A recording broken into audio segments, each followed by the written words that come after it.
আল্লাহ পাক এত দয়াবান বান্দার প্রতি, আল্লাহ পাক বান্দাকে এত ভালোবাসেন।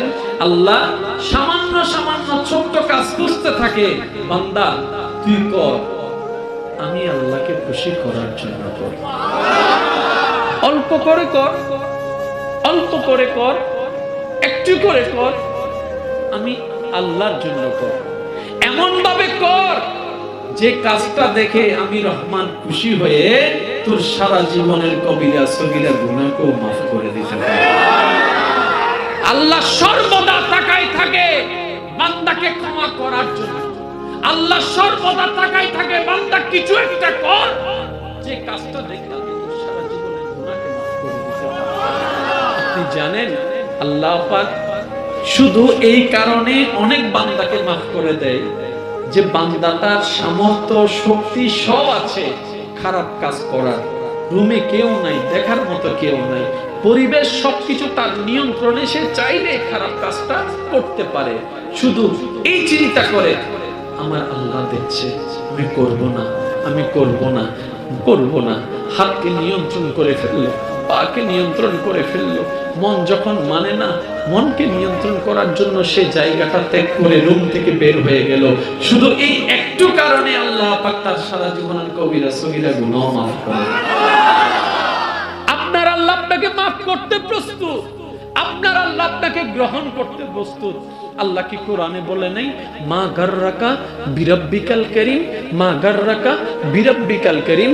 বান্দা বান্দা খাওয়াই আমি, তুমি যাও কোন দিকে, রহমত দিই আমি, তুমি যাও কোন দিকে, দয়া করি আমি, তুমি যাও কোন দিকে। কোন এমন জিনিস আমি আল্লাহর রহমত থেকে তোর মুখটা ফিরাই নিচ্ছে বারবার? ও বান্দা, তোকে আমি খাওয়াই না, তোকে আমি দেহ দিই নাই, তোকে আমি শক্তি দিই নাই। তুই হাজার গুনাহ করার পরও যে গুনার খবর, পাপের খবর, গোপন খবর প্রকাশ হয়ে গেলে তুই মা বাবা পরিবার সবার সামনে তোর মাথা নিচু হয়ে যাবে। আমি সব জানার পরও সব গোপন করে রেখেছি তোকে ইজ্জত দেওয়ার জন্য, তোর সম্মান রক্ষা করার জন্য। তুই কি একবারও ভাবলি না? ও বান্দা, ও বান্দা, তুই বারবার কোথায় যাস? এবার বান্দার যখন বুঝটা চলে আসলো, আয়াতটা যখন তার মনের মধ্যে নেমে আসলো, তার অন্তরে অনুভব যখন আসলো, নিজের কৃতকর্মের জন্য যখন অনুশোচনা বোধ করলো, এবার বান্দা বলে হাই হাই কি করলাম, কার খালাম, কাকে কষ্ট দিলাম, কার জমিনে থাকলাম, কার বিরুদ্ধে চরণ করলাম। একদিন দুই দিন তো নয়, বছরের পর বছর আমি পাপ কাজ করেছি, অন্যায় করেছি। বান্দার মনের এবার অনুশোচনা তার আরো চিন্তা বাড়াই দিল। বান্দা ভাবতে থাকে এই বছরের পর বছর এত প্রত্যেক দিনের গুনাহ আমি কেমনে মাপ পাবো? রব্বে কারীম বলে বান্দা তুমি কি বুঝতে পেরেছো তুমি যে ভুল করেছো? বান্দা তুমি কি বুঝতে পেরেছো তুমি অন্যায় করেছো? বান্দা তুমি কি এতটুকু বুঝতে পেরেছো আমি আল্লাহকে নারাজ করেছো? বান্দা বলে রহমান বুঝতে পেরেছি, এতদিন না বুঝলাম, আজকে বুঝতে পেরেছি, কিন্তু আমার তো কোনো উপায় নাই, আমার তো কোনো ওয়ে নাই, আমার তো কোনো রাস্তা নাই। রব্বে কারীম বলে যে কেন নাই?